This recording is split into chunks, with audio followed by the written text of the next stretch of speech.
Grab an old sock. It doesn't have to be fancy. You can use an old one you are about to toss out. Slide the sock over a broom head, making sure it completely covers the bristles. Leave the broomstick free to hold on to later. Next, take a bottle cap and fill it with about 50 milliliters of fabric softener. Pour that fabric softener directly onto both sides of the sock, making sure it's evenly distributed. Use your hands to spread it all over until the sock is completely soaked in the solution.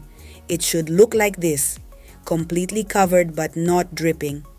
Let's talk about those hard-to-reach areas in your home. You know, the corners of your ceilings, behind doors, or even on top of cabinets. They always seem to attract dust, cobwebs, and grime, and cleaning them can feel like an impossible task. Use this to sweep through every corner, ceilings, door frames, you name it. The sock will not only trap all the dust and cobwebs, but the fabric softener will also leave behind a clean, fresh scent.